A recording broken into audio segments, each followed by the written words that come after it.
에베소서 6장 10절부터 18절까지 함께 읽습니다. 정말로 너희가 주 안에서와 그 힘의 능력으로 강건하여지고 마귀의 괴계를 능히 대적하기 위하여 하나님의 전신갑주를 입으라.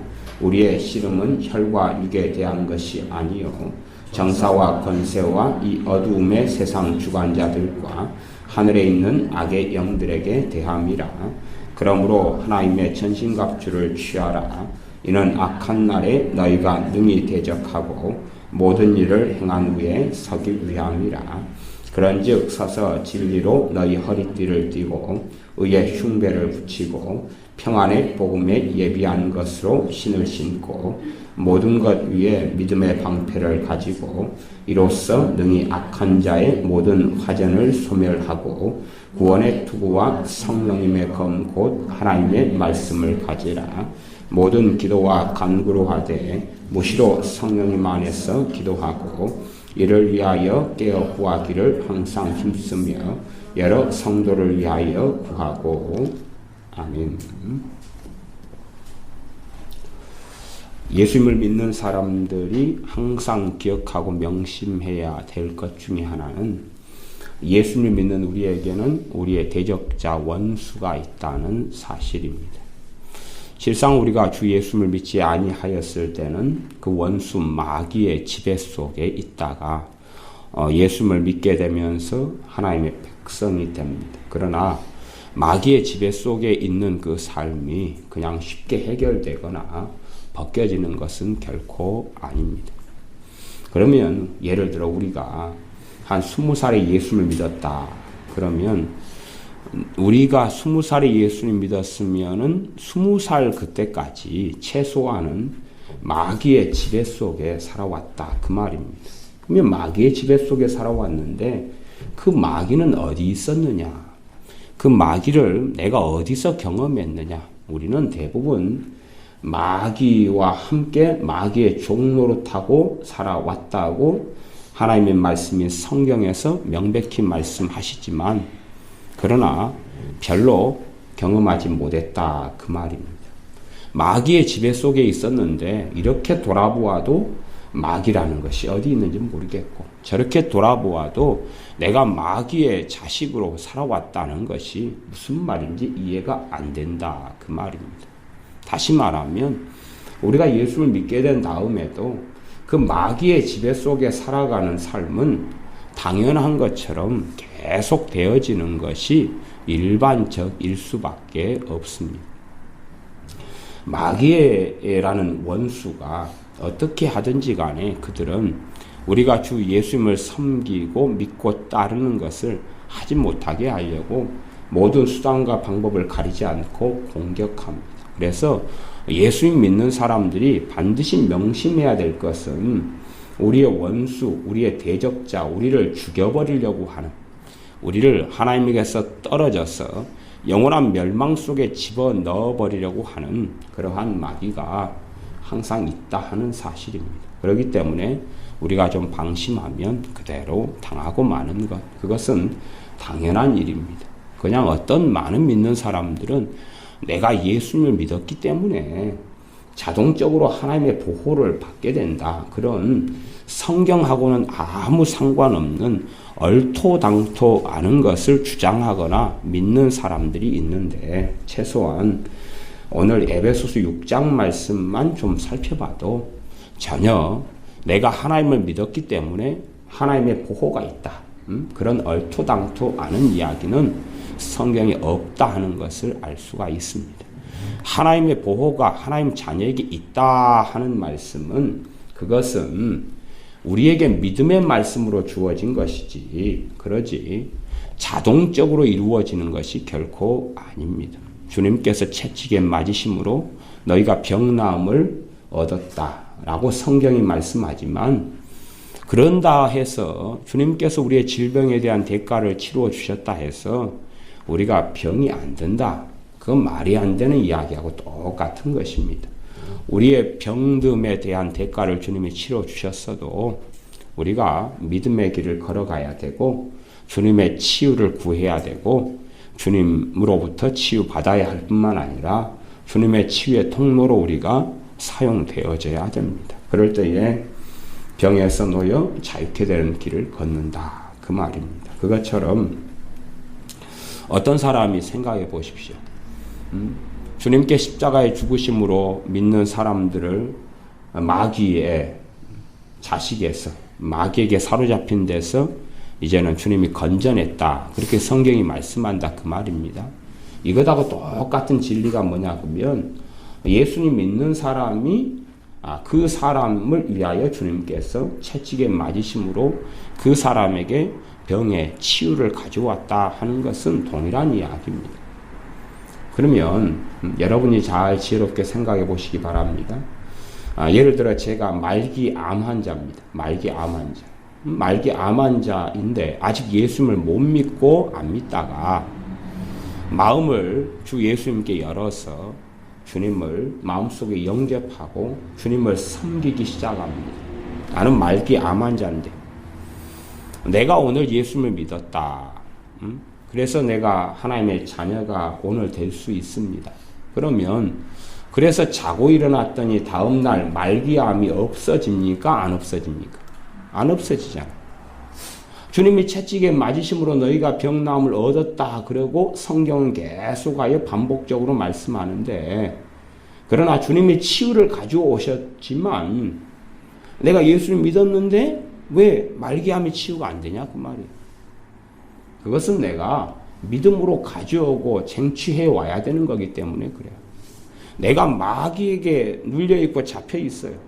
내가 예수님을 믿었다. 그것이 자동으로 마귀에게서 노연한다. 그런 이야기가 절대 아닙니다. 성경을 이 상식적으로 이해하지 못하는 사람들은 아주 이상한 변태가 되고 맙니다. 상식적으로 생각해보라. 그런 말, 생각해보라. 주님께서 가난한 분으로서 너희를 부욕해 하려 하시려고, 너희를 부욕해 하려 하시려고 십자가에 달리셨고 우리를 부유하게 하신다. 성경은 말씀이에요.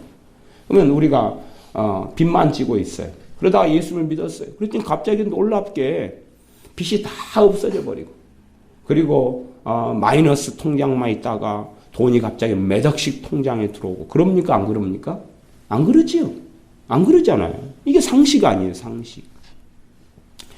마귀에게 눌려있고 잡혀있고 마귀에 끌려 살아왔던 인생이 우리가 40살 때까지 그랬든지 20살 때까지 그랬든지 15살 때까지 그랬든지 간에 마귀는 우리의 삶 속에 깊이 있게 침투해 들어와 있는 거예요. 깊이 있게 생각과 감정과 육신과 몸에 침투해 들어와 있어요. 내가 예수 믿었다. 기도 좀 잠깐 했다. 마귀 역사가 떠나간다. 그런 것 자체가 일어날 수가 없는 겁니다. 그러면 여러분이 병원에 한번 가서 병에 걸린 사람들한테 다 물어보세요. 혹시 예수 믿으십니까? 그러면 환자 4-5명 중에 1명은 예, 믿습니다. 그래요. 그러면 그렇게 물어보십시오. 왜 병이 안 낫습니까? 예수 믿으면 병이 나아야 되는 것 아닙니까? 왜? 성경 말씀에 주님이 채찍에 이미 우리의 질병을 위하여 채찍에 맞으셨다고 말씀해요. 그러면 또 사람들에게 물어보세요. 교회 다니는 예수 믿는 사람들에게.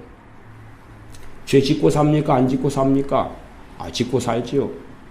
그러면 성경이 예수님께 십자가에 달리심으로 너희를 죄에서 어떻게 했다 그럽니까? 해방시켰다 그죠? 해방시켰다 하는데 왜 죄를 짓습니까?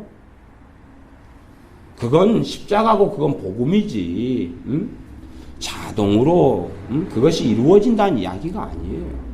결코 그런 이야기가 아닙니다.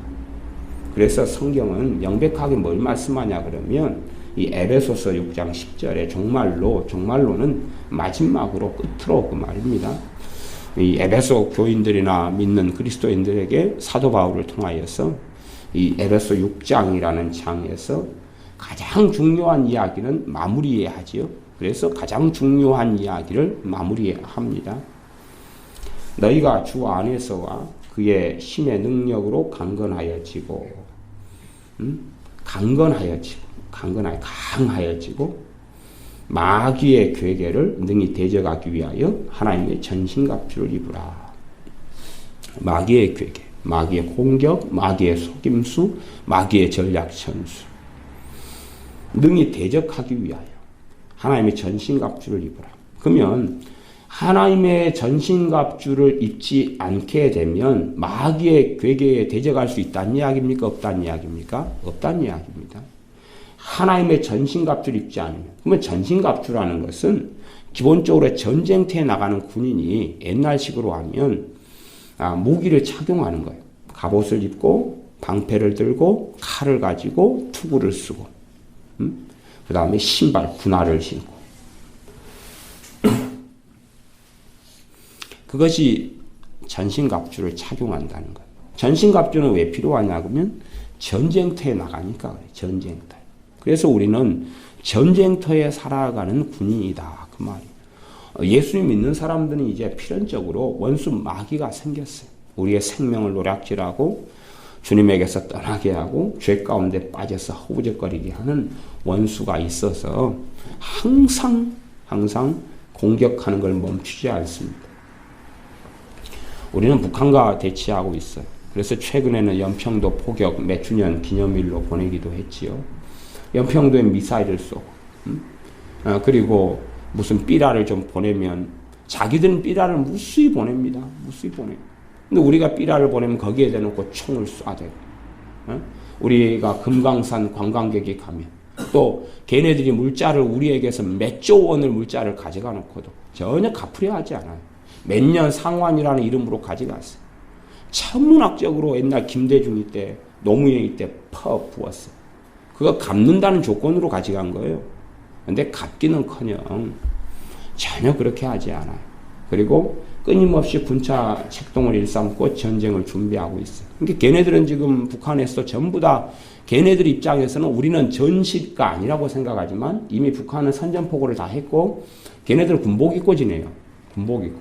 그래서 실상은 중국의 그런 주석한테 찾아갈 때도 군복 입고 찾아가요. 왜? 지금 전시다 그 말이에요. 전시니까 군복을 입어요. 그럼 걔네들은 항상 전쟁이 있는데 전쟁을 선포하고 있고 전쟁이라고 말하고 있어요. 청와대도 불바다로 만들어버린다고 그래요. 그러면 우리는 정말 무식하고 어리석어요. 왜냐하면 걔네들의 말이 허풍이라고 생각하는 거예요. 얼마나 그게 바보 같은 이야기입니까? 생각해 보세요. 지금 북한이라는 나라에서 어쨌든 간에 북한이라는 나라의 우두머리가 누구예요? 김정은이죠. 김정은이가 발표했잖아요. 이제는 전쟁이다. 그러면 그거 우습게 들어야 될 이야기예요? 심각하게 들어야 돼요? 심각하게 들어야 되죠. 한 집안의 가장이 아빠가 이랬다. 이제 우리 집을 이렇게 하겠다. 아니면 한 회사의 회장이 이렇게 회사를 하겠다. 그러면 심각하게 들어야 되는 거예요. 마찬가지로 북한의 김정은이가 전쟁을 일으키겠다. 전쟁하겠다. 이제는 휴전은 끝났다. 그러면 심각하게 들어야 돼요. 그런데 우리나라 사람들은 전혀 심각하게 듣지 않아요. 심각하게 듣기는커녕 군인 복무연한을 줄여요. 군대 복무연한을 줄여요. 국방비를 줄여요. 그리고 휴가 가요. 그러면서 군대 이상한 인권이라는 법이나 만들어내고 이상한 데 빠져 있어요. 그러니까 우리는 전쟁을 준비하지 않아요. 전쟁을 준비한 나라가 안전한 것이에요. 전쟁을 준비한 나라가 안전해요. 그래서 전쟁을 준비하는 것은 상대방을 침략하기 위한 게 아니라 자기를 보호하기 위한 것이 지극히 상식적이고 지혜로운 것이죠. 그러면 북한이 침략 도발을 계속 일삼고 있는 상황이에요. 그래서 아마 올해 연초에 발표된 북한의 핵무기가 한 60개인가 있었어요. 그러니 연말 정도에 지금쯤이면 한 100개 정도 그렇게 이야기 나오고 있어요. 그리고 이제는 지금은 발사체가 다 준비됐기 때문에 우리가 지금 북한의 미사일이나 핵무기에 대응할 수 있는 것은 우리는 북한 쪽 방향만 대응을 이렇게 가능해요. 그렇기 때문에 걔네들이 핵잠수함들이 지금 많이 있는데 핵잠수함도 다 우리나라에서 준 돈들로 다 만든 거예요. 핵잠수함은 옆구리에 와가지고 옆구리에서 쏴버려요. 그러니까 그건 방어 자체가 되지를 않아요. 그러면 우리가 얼마나 위기 상황에 있는지 인식을 해야 된다. 그러면 북한과 남한의 이 심각한 위기 상황보다 더 무서운 것은 마귀 역사예요. 왜냐하면 우리의 인생이란 그냥 먼저 죽든지 늦게 죽든지 전쟁이 나서 죽든지 아니면 병들어 죽든지 간에 한 번 왔다 가는 거예요. 그러죠? 아니 여러분 가족과 형제와 이웃 중에 여러분 주변에 아무도 안 죽었습니까? 아무도 안 죽었나요? 저는 사촌 형제들이나 다 가족이 많기 때문에 자주 죽는 소식을 들어요. 제가 작년인가 올해든가 이제 또 기억이 가물가물한데 한꺼번에 한날에 제 조카 둘이서 차에 치여가지고 죽은 적도 있어요. 조카가 하나가 42살, 또 하나가 35살. 한날에 그냥 TV 뉴스까지 나왔어요. 그러니까 어릴 때 저랑 낚시했고 나무하러 다녔던 조카, 어릴 때 깐난쟁이 때부터 봐왔던 조카, 또 사촌형이 죽고 누가 죽고 죽는 소식은 자주 있다 그 말이에요. 우리의 인생 가는 것은 그 사람이 80년인지 90년인지 50년인지 30년인지 다 한 번은 다 가요. 끝나요. 다 끝나요. 문제는 이 땅에서 우리의 싸움은 육체의 싸움이 아니다 그런 말이에요. 육체의 싸움이 아니에요. 우리의 영적인 전쟁 속에 살고 우리가 효과적으로 마귀하고 싸우지 않는다면 우리는 당하는 것 말고는 없는 것이에요. 걔네들이 어리다고 봐주고 너희 중학교 1학년이네? 봐줄게 봐줘. 초등학교 이쁘게 생겼네? 은수? 초등학교 4학년이니까 봐줄게? 안 해. 마귀는 절대 그렇게 안 해요. 오히려 어릴수록 더 집중적으로 공격하는 것이. 더 집중적으로 공격해. 왜? 어릴 때 공격하기가 너무 쉬운 먹이니까. 그래서 최소한은 자녀들이 마귀의 보호를 받으려면 부모에게 순종하는 그러한 마음을 가지고 있을 때 부모의 신앙과 기도로 보호를 받고 부모의 영적 권위에 순종하지 않을 때는 부모의 믿음으로 자녀가 보호를 받지 못해요. 우리의 자녀라는 경우는 기도 생활도 꾸준히 하지도 못하고 그냥 좀 즐거운 유행가 하나만 있으면 맨날 유행가로 빠져들고 또 드라마 연속극이나 영화 배우 가운데 핸섬하고 멋있고 이쁘는 영화 배우만 한 명 있으면 싹 빠져버리는 게 아이들이잖아요. 어른들은 별로 그런 정도까지는 잘 안 가요. 근데 아이들일수록 뭔가에 빠져버려요. 게임이 하나 있다고 하면 게임에 완전히 몰입하고 빠져버리고. 그러니까 우리 주 예수님이 없는 삶은 아이들에게는 그냥 일상적이에요. 일상적이에요. 친구 하나가 나를 놀리면 그것 가지고 뭐 일주일이든 2주일이든 완전히 몰입하고 빠져버릴 수 있는 거예요. 그렇기 때문에 아이들이 마귀하고 효과적인 싸움을 싸울 수 있느냐? 아이들은 대부분 싸울 수 없어요. 싸울 수 없어요. 부모에게 순종하고 부모를 공경하는 속에서 부모가 믿음을 가지고 기도하는 부모라면 그 부모의 믿음과 기도에 도움을 받고 보호를 받는 게 자녀들의 일반적인 일이에요. 그러나 그렇게 되지 않으면 자녀들은 보호를 받지 못하는 것이. 나아가서는 아무리 잘 보호한다 그래도 100% 보호라는 건 있을 수가 없어요. 그건 있을 수 없어요. 내가 스스로 죄를 짓는다는데 거기에 대해서는 부모도 할 말이 없는 거고 마귀는 우리가 죄 지을 때마다 그때는 공격할 만한 이 법적으로 하면 합법적인 권세를 가지고 공격을 하는 겁니다. 그래서 마귀의 공격이 우리 믿는 사람들에게는 더 끔찍하게 있어요. 안 믿는 사람은 안 믿는 사람대로 공격이 있어요. 왜? 그렇게 노예로 끌고 갔다가 같이 결국은 지옥으로 들어갈 테니까. 아니 예수 믿는 사람은 구원받지 못하게 하려고. 그들은 진리가 아닌 존재들이기 때문에 진리의 복음을 가진 이를 만나면 이 귀신이란 존재, 마귀란 존재는 극렬한 증오심에 불타올라요. 물과 불처럼. 물과 불이 만나면 정상적인 물과 불은 자연스럽게 하나가 하나를 꺼야 돼요. 물이 이기든지 불이 이기든지. 그런 것처럼 이제 하나님으로부터 따라온 타락한 천사들, 그래서 귀신이 된 이 악한 영들은 복음을 가진, 진리를 가진 예수님의 사람들에게는 극렬한 증오심을 가져요. 존재론적으로 그래요. 존재론적으로. 아주 극심한 증오심을 가져요. 그래서 결코 가만두지는 않아요. 결코 가만 놔두지는 않아요. 더군다나 어릴 때부터 함께 그런 환경 속에서 귀신과 함께 살아왔어요. 동거동락해 왔어요. 전혀 느끼지 못하고 알지 못하는 상태 속에서 깊이 들어와서 하나가 됐어요. 예수를 믿는다 해서 거기에서 자동으로 해방되는 그런 일은 결코 없어요. 이게 영적인 세계를 전혀 알지 못하니까 말도 안 되는 횡설수설을 많은 사람들이 하지만 결코 그런 일은 없어. 결코 그런 일은 없어. 그래서 마귀의 괴계를 능히 대적하기 위하여 하나님의 전신갑주를 입으라. 원든지 원하든지 않든지 간에 예수 믿는 사람들은 전쟁터에 살아가요. 영적 전쟁터에 살아가요. 인정하든지 인정하지 않든지 간에 아무 상관없어요. 저는 예전에 20몇 살 때 마귀의 공격이 원체 극심하고 심해가지고 제가 마귀한테 부탁을 했어요. 야, 나 너희들 공격 안 할 테니까 너희들도 나 좀 공격하지 말아라. 우리 휴전을 맺자. 휴전. 응? 내가 너희들 대적 안 하고 너희들한테 시비 안 걸 테니까 제발 나 좀 가만 놔둬라. 나도 열받으면 너희들 진짜 힘들다. 그리고 이야기한 적이 있어요. 그러나 통하지 않더라고. 통하지 않아요. 내가 안 건들면 나도 안 건들게. 그래도 걔네들은 그런 거는 신청을 안 해요. 그래서 정서적, 감정적, 신체적으로, 환경적으로, 경제적으로 사람을 통해서 무수히 공격이 와요. 문제는 그 공격을 다 알아채지 못하는 것이 이 육신을 가지고 살아가는 무지몽매한 우리들이라는 사실이에요. 그래서 하나님의 전신갑주를 입으라 그렇게 말씀하고 있어요. 하나님의 전신갑주를 입을 때만이 이제는 효과적으로 대적하고 싸울 준비가 되는 거예요. 싸울 준비가.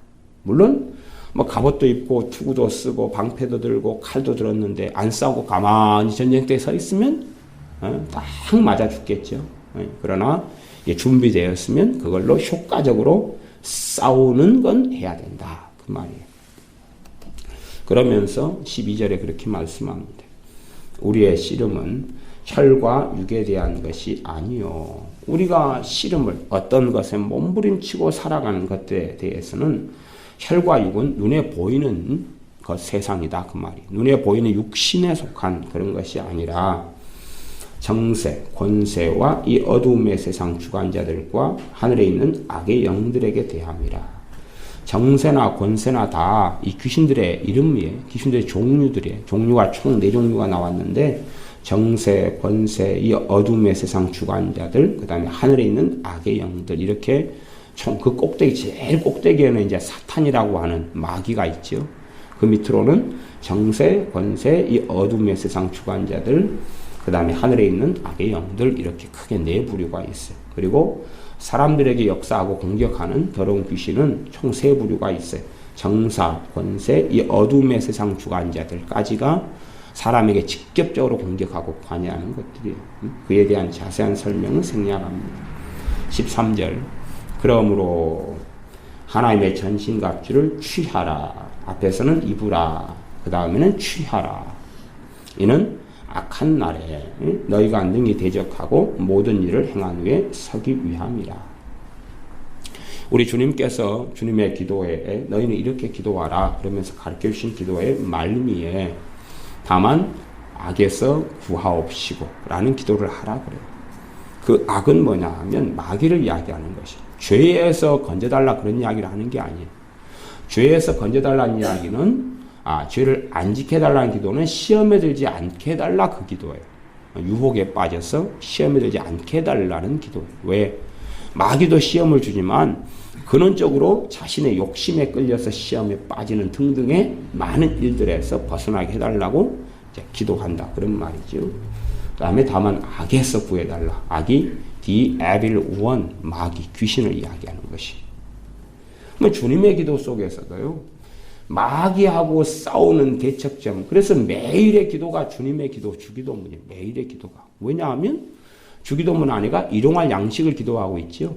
일용할 양식은. 일용할 양식이 그러면 하루에 한 끼만 먹고 그냥 하루 딱 먹고 한 달은 안 먹고 하루 먹고 한 달 안 먹고 그러는 게 아니죠. 주님께서 일용할 양식을 기도하라 그랬지 한 달 먹을 양식을 기도하라고 안 그랬어요. 한 달 먹을 양식이다. 그러면 상식적으로 주님의 기도는 이 주님의 기도 안에 들어와 있는 그 내용들은 한 달에 한 번만 하면 되겠지. 아니면 1년 먹을 양식을 구하라. 그래서 주님 일용할 양식은 하루 먹을 양식이에요. 그게 아니라 주님 1년 먹을 양식을 주시옵소서. 이렇게 너희는 기도하라. 그렇게 해가지고 가르쳤다면 마귀하고도 악에서 the evil one, 마귀 귀신에게서 건져달라는 기도 그 기도도 1년에 한 번만 하면 되겠지. 그러나 마귀하고 싸움은 매일의 싸움이다. 매일의 싸움, 매일의 싸움. 죄와의 싸움도 매일의 싸움이기 때문에 일용할 양식만 구하라 그랬어. 오늘 먹을 것만 구하라 그랬어. 내일 먹을 건 구하라는 이야기를 안 하시는 거예요. 그러면 일용할 양식 안에 들어가 있는 양식, 그게 두 종류의 양식이죠. 하나는 하나님 앞에 살아가는 영적인 양식, 그 다음에 우리 육신이 필요로 하는 일용할 양식인 것이. 마찬가지로 이는 13절 악한 날에 너희가 능히 대적하고, 악한 날이 어떤 날이에요? 마귀가 공격하는 날이에요. 악한 날이 그런 날이에요. 마귀가 집중적으로 공격하는 날이에요. 마귀가 공격하는 날은 다 악한 날이에요. 근데 하나님의 전신갑주를 입고 취하고 나면 이 악한 날에 너희가 능히 대적할 수 있다는 거예요. 대적할 수 있다. 그러면 생각해 보십시오. 마귀가 공격하는 줄 모르는데 대적할 수 있어요, 없어요? 뭐 우리가 싸우는 적이 실상은 이 귀신은 영적인 존재여서 쉽게 말하면 투명인간 같이 그러는 거예요. 안 보이는 거예요. 나는 건투 글러브를 끼고 건투 시합하러 올라갔는데 상대방 선수 도 건투 글러브를 끼고 있는데 걔는 투명인간이라. 그럼 나는 어딨어? 근데 걔는 뒤에서 와서 때려버리는 거예요. 그죠? 뒤에서 와서 때려버리는 거예요. 옆에서 와서 때려버리는 거예요. 그러니까 내가 싸우려고 해도 눈에 보이지가 않기 때문에 일방적으로 당할 수밖에 없는 거예요. 이게 마귀하고 싸움. 일방적으로 당할 수밖에 없는 거예요. 뭐 어떨 때 이제 싸움이 가능해지고 분별력이 가능해지고 싸움이 가능해지느냐? 하나님의 전신갑주를 입고 취할 때 그러는 것이. 하나님의 전신갑주 입고 취할 때. 저는 에베소서 6장의 말씀을 아마 지금까지 설교를 해오면서 그래도 한 10번, 20번 이상은 설교하지 않았는가 싶어요. 제가 이 본문을 설교하면서 많은 목사님들 책들을 함께 이 본문을 해석한 것들을 저도 구해봐요. 이 목사님, 유명한 이 목사님은 이 본문을 어떻게 해석하고 설명했나. 또 유명한 이 목사님은 어떻게 설명하고 해석했나. 그런데 솔직히 제 양심상 이야기하면 그분들의 이 에베소 6장의 해석이 신학교로 틀렸다 이렇게 말할 수는 없지만 정말로 잘 해석했고 타당하다 하는 해석은 한 번도 만난 적은 없어요. 왜냐하면 제가 보기에는 잘못 해석을 대부분이 하고 있다 그런 말이에요. 그러면 똑같이 에베소 6장의 말씀을 잘못 해석을 하는데 해석을 잘못하는데 어떻게 여기에서 이야기하는 전신갑주가 뭔지를 어떻게 알겠어요? 어떻게 알겠어요? 가령 전신갑주 가운데 하나가 그겁니다. 14절에 보면 의의 흉배를 붙이고 그랬어요. 의의 흉배. 흉배라는 것은 이 전쟁할 때 군인들이 가슴에다가 이렇게 딱 차는 거죠. 가슴의 흉배가 잘 보면 이게 잘 그런 걸 모르는 사람은 관심 없는 사람은 모르는데요. 흉배가 이렇게 비스듬한 각을 지고 있어요. 이렇게 앞으로 툭 나와가지고 각을 지고 있죠. 잘 보시면 그죠? 이게 왜 그런 각을 지고 있냐 그러면 이게 평면이 돼버리면 곡선이 안 되고 평면이 돼버리면 칼을 찌를 때 그대로 들어와 버려요. 이게 그래서 곡선이 돼 있으면 칼이 한쪽에 힘이 쏠리질 않아서 탁 타고 가버려요. 이렇게 타고 가서 칼을 직접적으로 찔려도 정확한 초점이 안 맞아요. 여러분 그런 거 많이 경험해 보셨잖아요. 그죠? 둥근 거에다가 둥근 물체에다가 뭘 찌를 때 툭툭 옆으로 비껴져 나가버리잖아요. 그러나 네모 반듯한 데는 찔리면 푹 그냥 들어가는 거다 똑같이. 그래서 흉배가 심장, 몸의 내장기관, 이 생명을 지키는, 팔은 잘려도 사는데 이 내장기관에 있는 부분이 칼이 찔려버리면 사람은 쉽게 죽기 때문에 이 부분을 지키는 거예요. 이게 흉배예요. 그 앞에 말씀은 흉배에 대하여 어떤 흉배라 그러냐면 의의 흉배라 그래요. 의의 흉배라 그래요.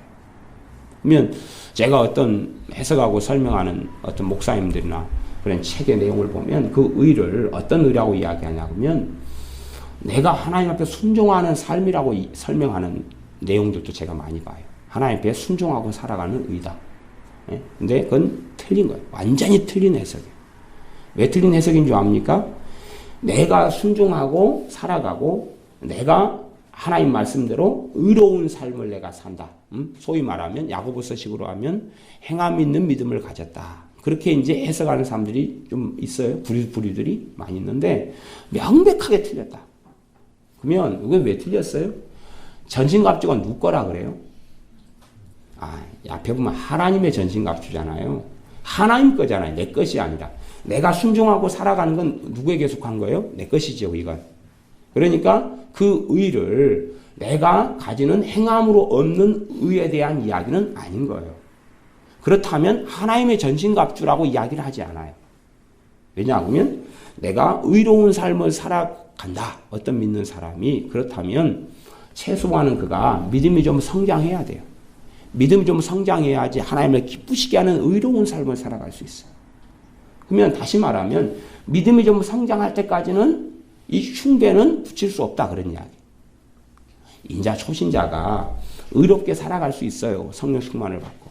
그러나 실상은 정말로 의롭게 살아가는 것은 하나님 말씀을 제대로 깨닫고 말씀 안에 계시된 하나님을 알고 믿고 섬길 때 가능한 것이에요. 그냥 막연하게 하나님에 대해서 이런 하나님이다. 예수님에 대해서 이런 예수님이다. 그렇게 자기가 아무리 주장한다 그래도 성경 말씀을 통하여 예수님을 알아가야 되고 성경 말씀을 통하여 전능하신 하나님을 알아가야 돼요. 그것이 없다면 아무리 하나님 살아계신 임재를 경험해도 그건 하나님을 아는 건 아니에요. 그래서 이 시내산에서 이스라엘 백성들이 하나님의 임재하심을 경험하고 체험했지만 그들에게는 말씀이 없어요. 하나님의 말씀을 마음속에 받아들이지 않기 때문에 하나님을 멀리서 구경을 하지만 그분하고 교제하고 만나고 사귀고 살지는 않는다 그 말이죠. 그래서 이 의의 흉배라 그러면 이제 믿음이 성장한 사람들이 말씀을 많이 알고 순종해가고 말씀대로 순종하려면 그 쉬운 길은 아니죠. 왜냐하면 탐내지 말라 그러면 욕심을 쉽게 우리에게서 제거하고 없애버리고 그 다음에 가장 성경의 핵심은 하나님을 사랑하고 이웃을 누구처럼 사랑하라 그래요? 내 몸처럼 사랑하라. 아니 내 몸 챙기기도 어려워 죽겠구만. 이웃을 내 몸처럼 사랑하라는 이 율법과 온 선지자의 강령인 이 말씀 앞에 서면 우리가 얼마나 의로움이 내게 없는가를 알 수가 있는 거예요. 우리는 다 관심이 내 가족이고 내 자식이고 내 삶이지. 그러지 내 몸처럼 이웃을 사랑하라. 형제를 우애하고 그렇게 사랑해라. 이런 주님의 말씀 앞에서 우리는 당연히 다 지키지 못하는 사람들이에요. 그러니까 내가 순종해서 의로움을 가졌다 하는 주장을 누가 과연 펼 수 있을까 하는 것이고 이 흉배라는 의의 흉배가 우리가 그렇게 이웃을 사랑하고 하나님을 사랑하는 데서 얻는 의라면 그렇다면 그 정도 되려면 이제 그때까지는 누구한테 얻어 터지고 살아야 되는 거예요? 마귀한테 얻어 터지고 살아야 되잖아요. 왜? 그때까지는 전신갑주를 최소한 흉배, 최고 중요한 심장, 위장, 내장, 가슴을 막을 수 있는 흉배는 찰 수 없을 거 아니에요. 그렇죠? 그러면 의의 흉배가 고상한 사람들, 성령 충만한 사람들, 굉장히 믿음 좋은 사람들, 과거로 하면 조나단 에드워드나 아니면 슈필드나 이런 찰스 핀이나 이런 그냥 경건한 하나님의 사람들, 존 웨슬리나 이런 사람들에게만 그 사람들만 가질 수 있고 나머지는 다 마귀하고 못 싸워, 못 이겨. 그러면 에베소 교인들이 초신자도 있고 믿음이 좀 잘한 사람도 있고 죄 가운데 허덕이는 사람도 있어요. 그러면 그런 사람들은 이 하나님의 전신갑주 우리하고 해당 사항이 없다 그럴 거 아니에요. 그러나 이 하나님의 전신갑주는 하나님의 전신갑주지 내가 만드는 전신갑주가 아닌 거예요. 내가 만드는 게 아니고 하나님 것이기 때문에 하나님 것을 내가 취하라. 그것은 어떻게 할 수 있다는 이야기에 내가 가지라 그 말이 가지라. 그러니까 하나님의 전신갑주가 딱 놓여져 있으니까 너희들이 가가지고 전신갑주를 흉배는 붙이고 허리띠는 띠고 신발은 신고 추구를 쓰고 방패를 가지고 칼을 가지라 그 말이에요. 거기 있으니까 전신갑주가 있으니까 그렇게 하는 거예요. 또 이 전신갑주 기도 이런 것이 유행을 좀 합니다. 유행한 지가 참 오래됐습니다. 전신갑주 기도는 내가 주님 구원의 투구를 씁니다. 의의 흉배를 붙입니다. 그러면 될 줄 아는데 전혀 해당 사항이 제가 보기에는 없는 이야기입니다. 틀린 이야기, 틀린 해석에 대해서는 자세하게 다루거나 더 설명하지는 않겠습니다. 그러면 이 하나님의 전신갑주에 나와 있는 이 내용들이 어떤 내용이냐 그러면 앞에 부분에 있는 투구나 방패나 아니면은 허리띠나 흉배나 다 그게 하나님의 말씀을 이야기합니다. 다 하나님의 말씀을 이야기합니다. 그 다음에 그 밑에 마지막 18절, 오늘 읽었던 본문 가운데 마지막 절, 모든 기도와 간구로 하라. 그럴 때는 이제 기도와 간구예요. 이게 말씀과 기도예요. 말씀과 기도 두 개. 말씀과 기도 두 개. 그러면 악한 날에 13절 하반절에 너희가 능히 대적하고 모든 일을 행한 후에 서기 위함이라. 내가 굳건하게 서려면 하나님의 전신갑주를 취하고 입어야 된다. 그래서 하나님 말씀은 다 모든 믿는 신자에게 공평하잖아요. 이 말씀은 다 공평해요. 그러니 이 말씀에서 내가 전신갑주를 내가 취할 수 있고 안 취할 수 있어요. 이제 내 문제죠. 각자의 문제가 되는 각자의 문제. 전신갑주를 이 말씀에서 안 취하는 사람은 끊임없이 당하고 살 것이고, 취하는 사람은 강건하게 설 수 있을 것이다 하는 이야기입니다. 14절 전신갑주의 내용을 설명해 갑니다. 그런즉 서서 진리로 너희 허리띠를 띠고. 허리띠를 떠라. 우리가 지금 대부분 남자들은 허리띠를 많이 띠고 살죠. 허리띠가 없으면 바지가 훅 내려가는 그런 거라고 생각할 수 있어요. 그래서 과거의 전쟁터에서는 이 허리띠가 어디에 쓰였냐 그러면 허리띠가 있을 때 허리띠에 칼을 찰 수 있는 칼집이 있고 그래요. 허리띠에 우리 군대에 있을 때 되면 군대 허리띠에는 수통도 물통도 거기에 차고 대검집도 있고 그다음에 탄약 총알들도 이 허리띠 안에 다 한꺼번에 묶어놔요. 그래서 탄창들을 양쪽에 3개, 3개씩 6개를 가지고 있고 이것이 허리띠가 하는 역할이에요. 그러니까 이 허리띠라는 게 없으면 최소한은 이 쪽팔려서 싸움을 못하지. 생각해 보세요. 허리띠가 없어서 바지가 주르륵 내려가서 한 손으로 바지를 잡고 그리고 칼로 막 싸워요. 그럼 방패는 한 손으로 못 들 거 아니에요.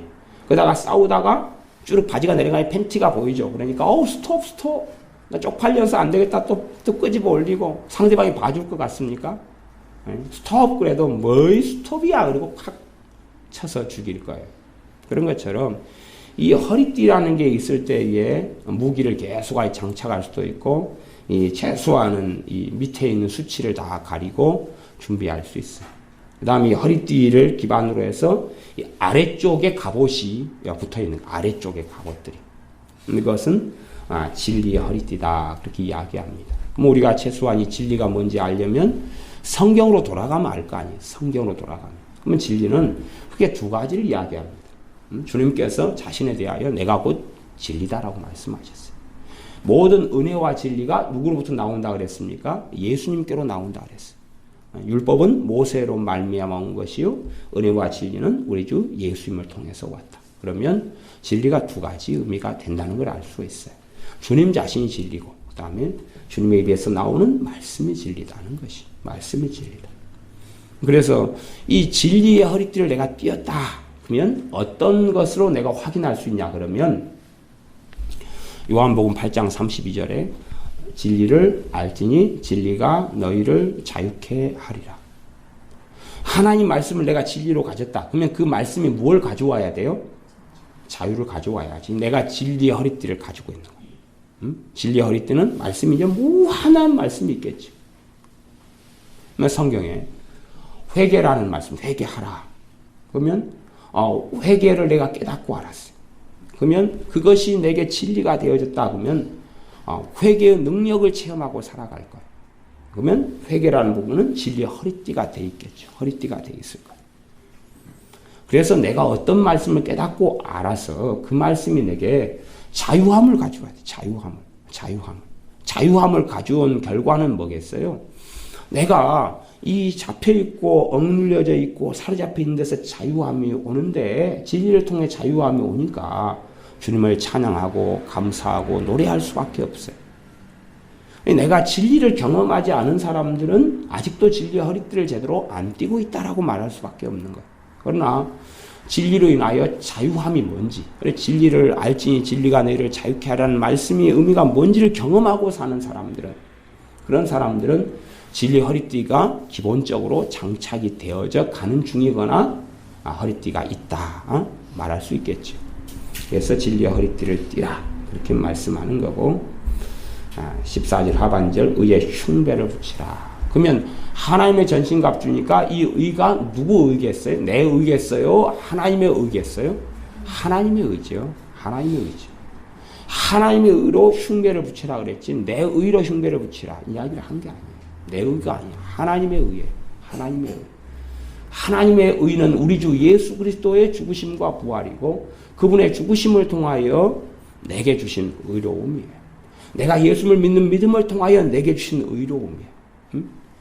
이것은 말씀을 통해서 우리가 취하고 가질 수 있습니다.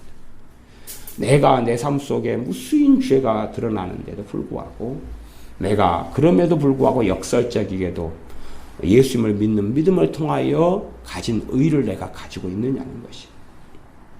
많은 사람들은 이 예수님을 통해 얻는 의라는 것에 관심이 없어요. 세상 사람들은 관심이 없습니다. 심지어는 예수 믿는 많은 사람들도 하나님의 의, 예수님을 통해 얻는 의라는 것은 관심이 없어요.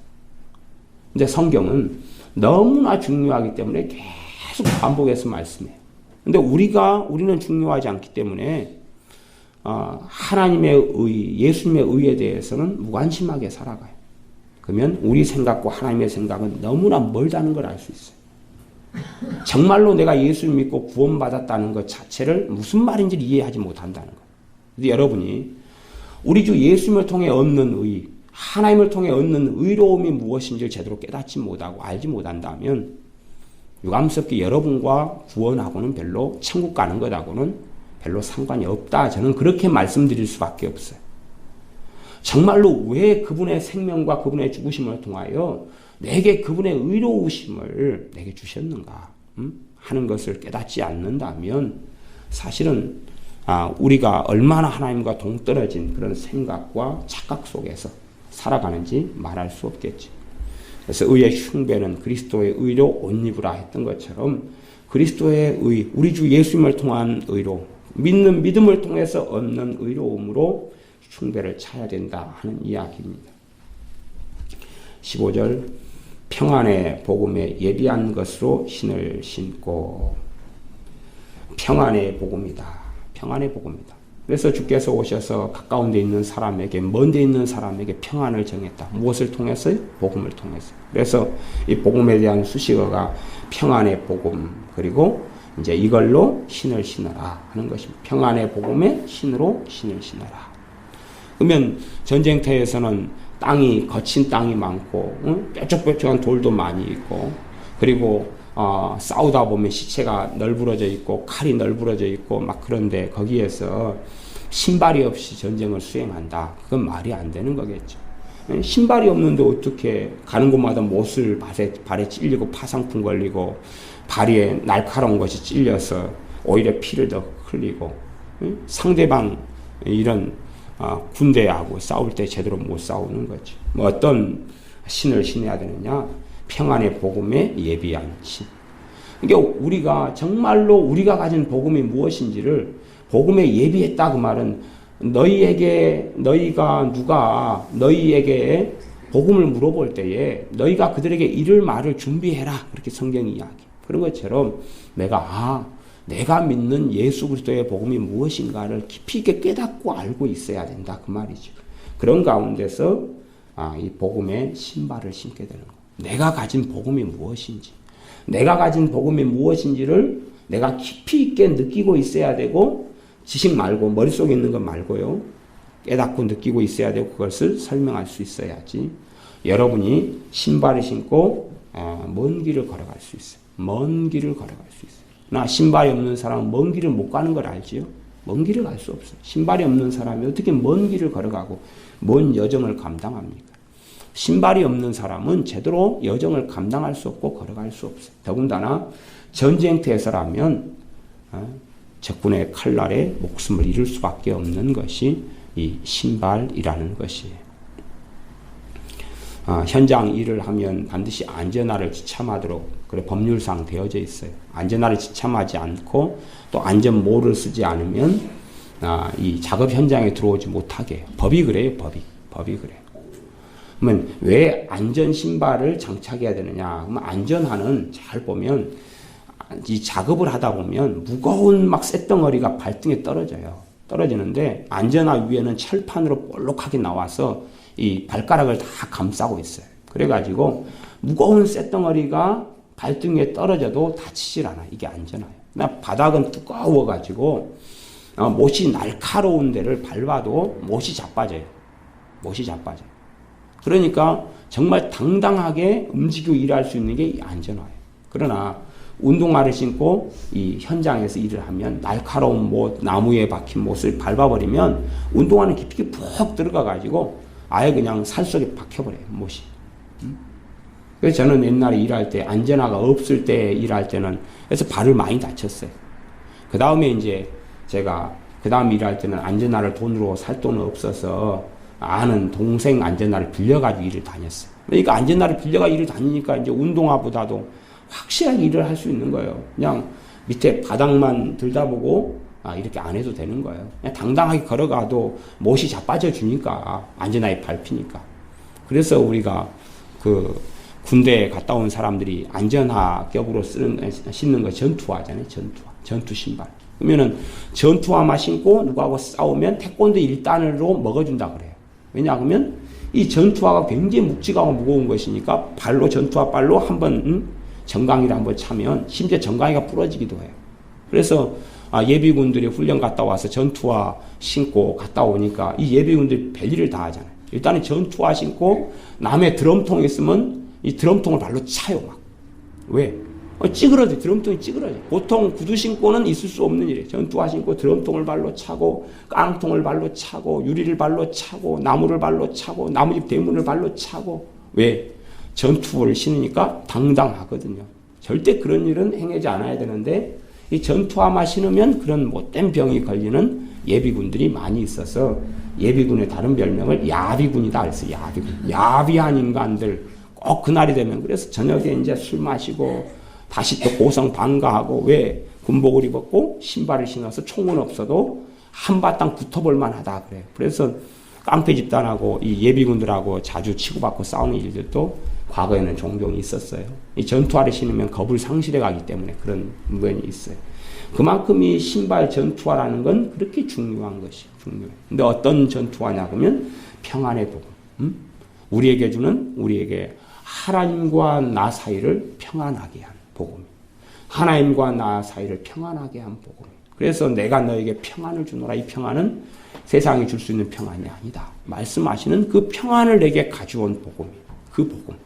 그러니 내가 그 복음을 통해서 놀라운 하나님과 나하고 화해가 일어나고 하나님의 사랑을 받게 된 그 복음으로 우리가 예비를 해야 되고 그리고 그것을 내가 알고 있고 깨닫고 있고 붙잡고 있고 그런 상태가 신발을 신고 있는 상태이다 라고 말씀하는 것입니다.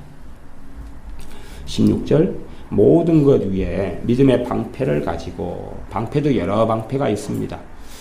이렇게 싸울 때 한 손에 칼을 들고 작은 손방패도 있고요. 그 다음에 중장 보병 이런 경우는 큰 방패가 있어요. 큰 방패. 아예 그냥 우리 아군에게 적군이 쏘는 화살까지도 큰 방패를 통하여 나만 지키지 않고 이 큰 방패는 내 뒤에 있는 우리 편까지 지켜주는 방패가 있어요. 이게 방패도 종류가 여러 종류가 있어요. 그 중에서 일반적인 방패는 크게 두 가지 정도 이렇게 이야기할 수 있어요. 내게 있는 손방패. 그래서 싸울 때 이만 작은 방패. 이걸로 잡고 상대방이 칼로 공격할 때 무기를 맞고 내 칼로 찌르고 이런 방패하고 그 다음에 이제 큰 방패.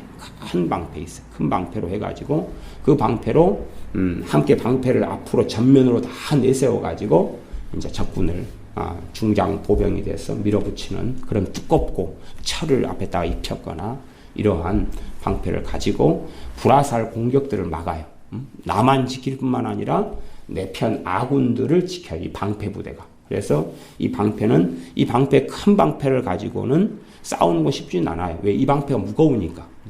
그래서 장거리 공격이 날아올 때 이 방패가 있을 때만이 살아남을 수 있어요.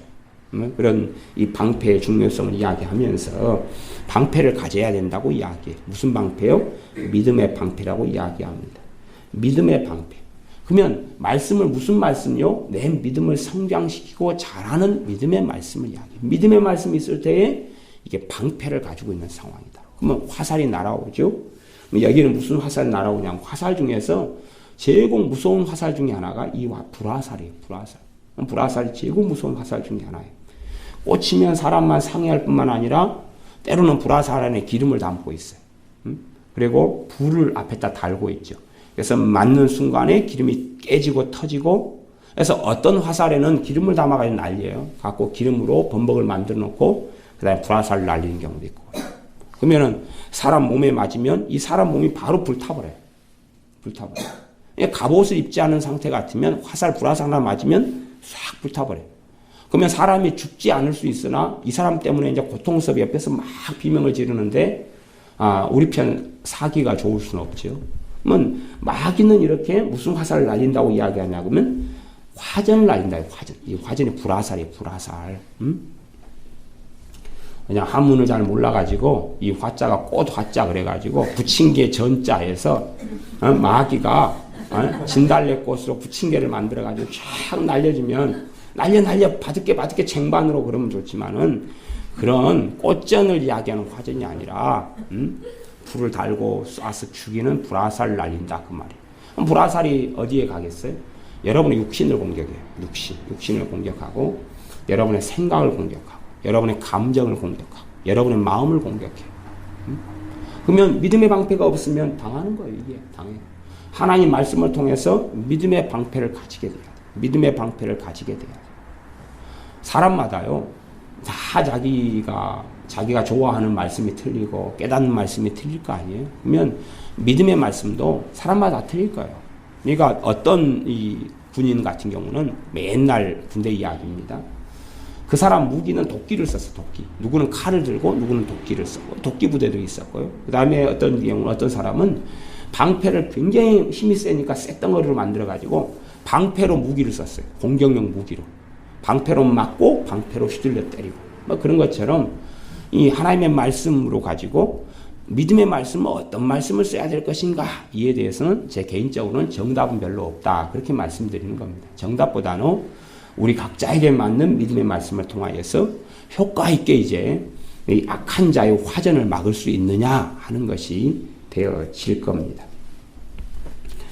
그리고 이제 17절 구원의 투구. 그러면 구원에 관한 말씀으로 담대함과 확신을 주는 구원에 관한 말씀이 많이 있어요. 성경에 보시면 많이 있어요. 저는 예전에 제가 예수를 믿은 다음에 막 기쁨이 충만해지고 즐거움이 충만해지고 막 방언이 터지고 즐거움 속에 살았는데 어느 때 제게 문득 그런 마음이 한 번씩 왔어요. 그건 내가 과연 구원받았을까? 그런 것이 한 번씩 왔어요. 그때 제게는 어떤 말씀이 생각났냐 그러면 이 성경을 너에게 기록하는 이유가 너희에게 영생이 있음을 알게 하려고 이 성경을 기록했다는 요한복음 말씀이 생각났어요. 그래서 쉽게 물리칠 수 있었어요. 내가 구원을 받았는가 받지 않았는가 하는 것에 대한 의심과 불신앙을 쉽게 물리칠 수 있었던 것처럼 정말로 구원받는 것은 내 의로움인가 내 행함인가 내 순종인가 무엇인가 구원받는 100% 이유는 예수님 때문이에요. 우리 주 예수님 때문에 구원받는 거지 나 때문에 구원받는 건 아니에요. 예수님 때문에 구원받는 거예요. 그래서 구원에 대한 말씀들을 내가 잘 가지고 있을 때 구원의 투구를 쓰게 됩니다. 투구는 어디에 유용합니까? 머리를 지켜요. 머리를. 화살이 날아올 때 머리에 한번 박히면 사람이 절명하고 죽는데 머리를 지켜요. 머리를 막아요. 총알이 날아올 때는 투구를 전면으로 해서 머리를 숙이고 엎드려 있으면 투구가 이렇게 둥글게 돼 있잖아요. 그러면 총알이 맞으면서 빗나가요. 이렇게. 맞고 튕겨나가죠. 각이 있으니까. 둥근 각이 있으니까 이렇게 튕겨나가요.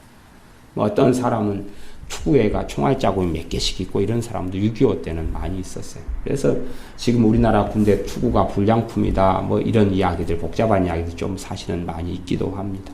이 머리에 장군들이나 이런 쓰는 투구들 우리가 생각할 수 있는 것처럼 머리에 투구를 쓸 때에 상대 공격을 머리에 맞아도 몇 번은 살아남는다 그 말이에요. 몇 번은 살아남아요. 투구가 지켜주니까.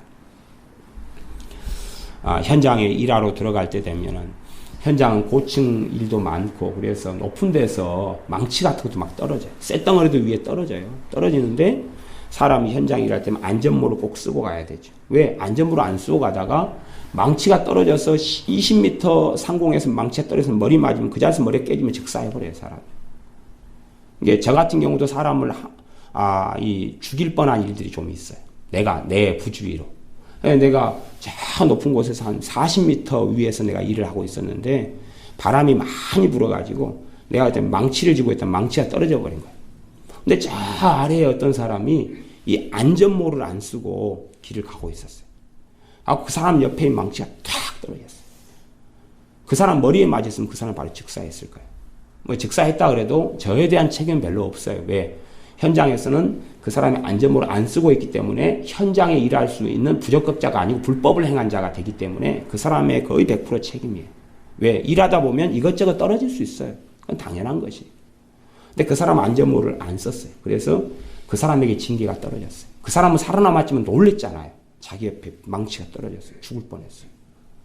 그러니까 머리를 지키기 위해서는 이 안전모를 현장 일할 때 꼭 쓰는 것처럼 전쟁터에서 투구가 없으면 어떤 투구에 구원의 투구죠. 구원받았다. 내가 구원받았는가? 예수님 믿는 사람이 예수님 안 믿는 사람이면서도 나는 구원받았다라고 착각할 수 있어요. 그러니까 그런 사람에 대한 이야기는 아니에요. 아니지만 구원받았는가 하고 같은 말이 어떤 말이냐 그러면 잘 생각해 보셔야 돼요. 구원받았는가 하고 같은 말은 내가 예수님을 지금 믿고 있는가 그 말이에요. 예수님 믿는 자가 아니면 구원받는 사람이 있겠어요? 없겠어요? 없겠죠. 그 다음에 내가 하나님의 자녀인가 하는 말이에요. 하나님의 자녀다는 이야기는 하나님의 자녀가 아니면 구원받는 사람 없을 거 아니에요. 그렇죠? 그러니까 사람은 자신이 구원의 확신을 가지지 못하는 많은 사람들이 구원의 확신은 없는데 나는 하나님의 자녀라고 이야기해요. 그러면 그 사람은 저는 정신병이라고 이야기할 수밖에 없어요. 그러지 않겠어요? 오른손을 내밀면서 이건 누구 손입니까? 그럼 이게 제 손인데요. 왼손 내밀어 보세요. 이거 누구 손입니까? 제 거 아니에요. 그런 거 다 똑같은 이야기예요. 내 몸에 오른손과 왼손이 붙어 있으면 다 내 거지. 이건 누구 거겠어요? 이게 내 몸에 달린 거지요. 그런 것처럼 내가 구원받았는가 하는 것하고 같은 말이 내가 하나님의 자녀인가? 내게 성령이 임하셨는가? 성령이 누구에게만 임하셔요? 하나님의 자녀에게만 임해서 아버지라 기도하게 하잖아요. 내가 하나님의 자녀인가? 이 성경의 약속이 내 것인가?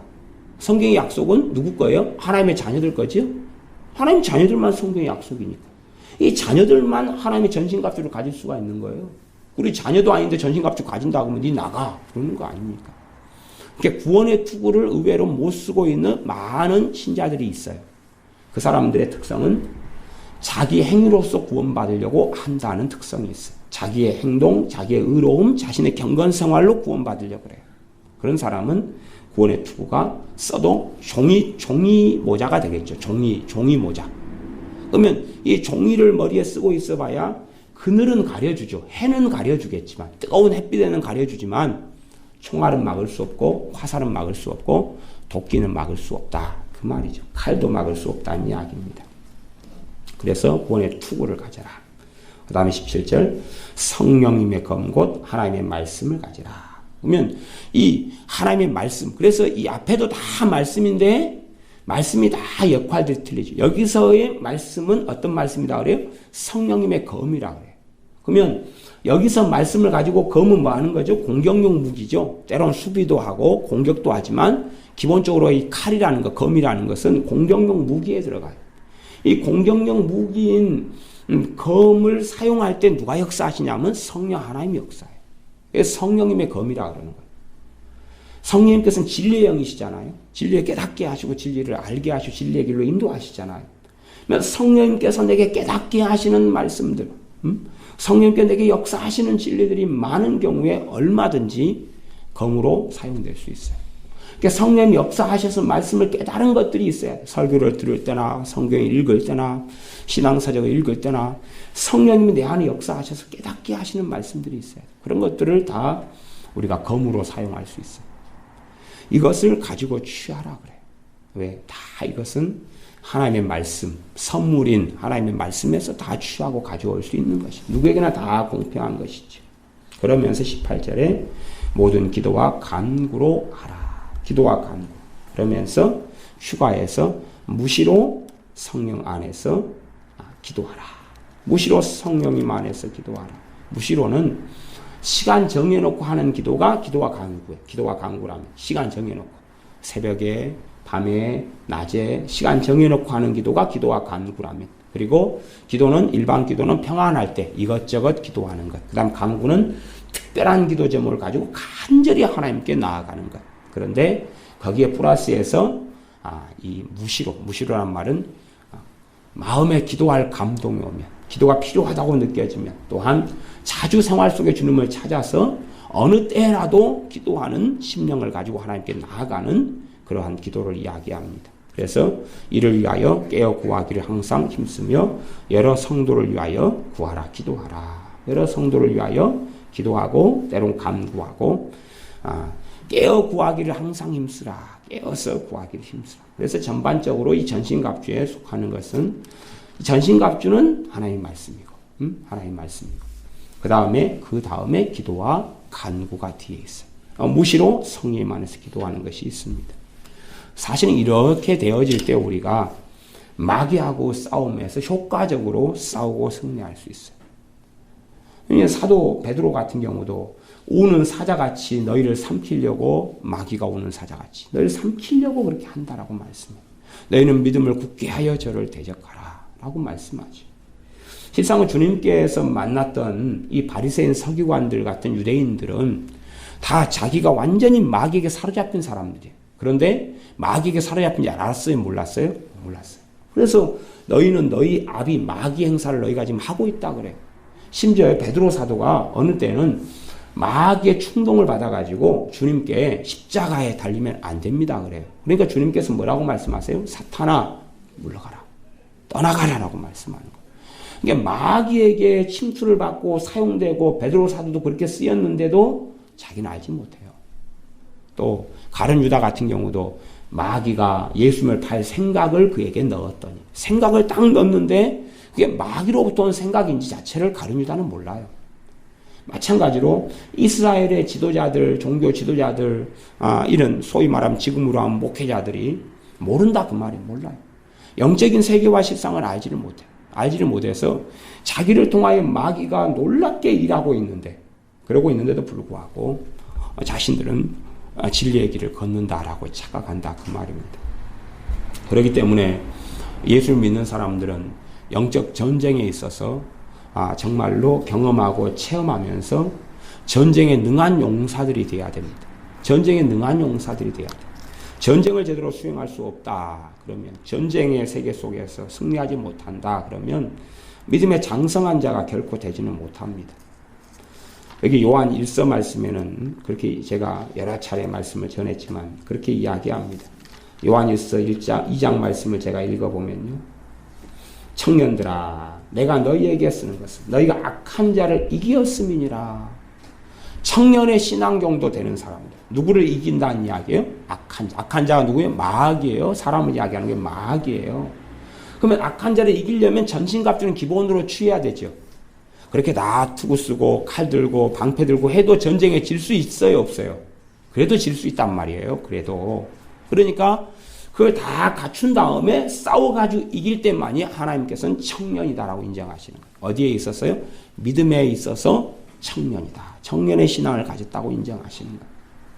그러니 어떤 목회자들이 아이고 믿는 사람한테는 마귀 역사 안 해요. 그러면 그 사람은 청년도 아니고 소경이에요. 소경이에요. 아니면 불신자일 수도 있어요. 왜냐하면 그 안에 역사하신 성령님께서는 영분별의 은사로 역사하시고 영적인 세계를 보게 하시고 알게 하시는데 그걸 모른다 하면 정상적인 사람은 아니죠. 나아가서 이것이 반복적으로 나와 있습니다. 반복적으로 나와 있는데 그 다음 말씀에 청년들아 내가 너희에게 쓴 것은 너희가 강하고 하나님의 말씀이 너희 속에 거하시고 너희가 흉악한 자를 이기었습니다. 요한 1서 2장 14절이죠. 하나님의 말씀이 너희 속에 거하시고, 이 하나님 말씀이 우리 속에 거하는 것이 뭐겠어요? 전신갑주예요. 하나님 말씀 우리 속에 거하는 게 전신갑주예요. 그리고 너희가 흉악한 자를 이기었습니다. 마귀하고 싸움에서 아니 내게 역사는 마귀하고도 싸워 못 이기면 남한테 역사는 마귀를 어떻게 물리쳐주고 싸워주냐 그 말이죠. 내게 역사는 마귀하고 싸워 이길 때에 이제 전쟁을 수행하는 그러한 영적 군사가 되어집니다. 그러므로 우리의 삶 가운데 단지 눈에 보이는 세계 속에만 살면 안 돼요. 하나님 살아계시지요. 그러니 내가 하나님 믿었으니까 내 삶이 다 자연적으로 잘 풀려나가야 되잖아요. 그런 웃기는 생각을 해서는 안 됩니다. 제가 예수 믿는 사람 가운데 참 웃기는 생각들을 하는 사람들을 많이 만납니다. 그러니까 그 사람은 자기가 예수님 믿어요. 예배당에 나와서 예배 드려요. 그러니까 하나님 자기를 형통하게 만들어야 된대요. 근데 성경 잠언에 뭐라고 말씀해요? 자기가 잘못된 길을 걸어가 놓고도 하나님을 원망하는 자들이 있느니라 그런 거예요. 자기가 잘못된 선택, 주님을 의지하지 않고 자기 혈기와 독단과 자기 생각과 자기 지혜로 하나님 앞에 엎드리지 않고 마음대로 했으면서 왜 내 길이 이렇게 엉망이 됐냐고 하나님을 탓하는 많은 사람들을 만납니다. 자기가 자기의 길을 굽게 만들고 어리석게 만들어 놓고 내가 왜 이런 고난을 당해야 하냐고 하는 사람들이 많이 있습니다. 그러나 사실은 그런 사람들이 마귀에게 속아 넘어가는 거예요. 정말로 예수님의 사람들은 성령 하나님께서 인도하시는 길을 걸어야 돼요. 마귀가 주는 생각과 마음과 감정과 정서와 하는 것과 싸워 이기고 물리쳐야 됩니다. 마귀 역사에 속아 넘어가면 안 되고 마귀가 우리를 죽이려고 멸망시키려고 항상 준비하고 있어요. 거기에 당해가지고 어이고 마귀 구경도 못했네. 마귀 어딨어? 그런 게 어딨어? 다. 그래서 자유주의 신학에 빠지고 이런 사람들은 다원주의 신학에 빠지고 보면 귀신 존재를 인정하지 않습니다. 심지어는 모든 귀신들 다 성령님이라고 합니다. 이 종교 다원주의자들은 무서운 주장을 합니다. 그러나 어떻게 마귀 귀신의 역사도 모르면서 믿음이 좀 성장하고 알 수 있단 말입니까? 그건 불가능한 일입니다.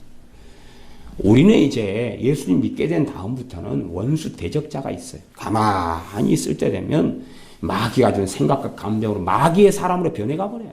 마음, 감정, 생각 다. 내가 가만히 예수님 믿었으니까 가만히 있어도 다 성령 충만하고 믿음이 성장한 그런 장성한 사람 될 것이다 생각하는 것은 정말로 순진하고 어리석은 생각입니다. 그렇지 않고 가만히 멈춰 있을 때면 점점점 후퇴해서 침륜에 빠져버리고 맙니다. 멸망구덩텅이에 빠져버리고 말아요. 근신하고 깨어 있어야 되고 그래서 하나님 말씀을 통하여 전신갑주를 취해야 됩니다. 그리고 모든 기도와 간구로 하되 무시로 깨어 구하기를 힘써야 됩니다. 기도하겠습니다. 아버지 하나님, 우리의 씨름이 혈과 육에 대한 것이 아니요 정사와 권세와 이 어두움의 세상 주관자들과 하늘에 있는 악한 영들에 대한 싸움이라고 명백하게 밝혀주셨사온즉 우리가 하나님의 전신갑주를 입고 취하는 자녀들이 되게 하여 주시옵소서. 하나님의 말씀을 가져서 하나님 말씀이 우리 안에 거하는 사람, 그리고 모든 기도와 간구로 주님 앞에 무시로 성령님 안에서 나아가는 사람들이 되어져서 악한 자, 흉악한 자를 이기는 자녀들이 우리가 되게 하여 주시옵소서. 예수님의 이름으로 기도하옵나이다. 아멘. 기도하겠습니다.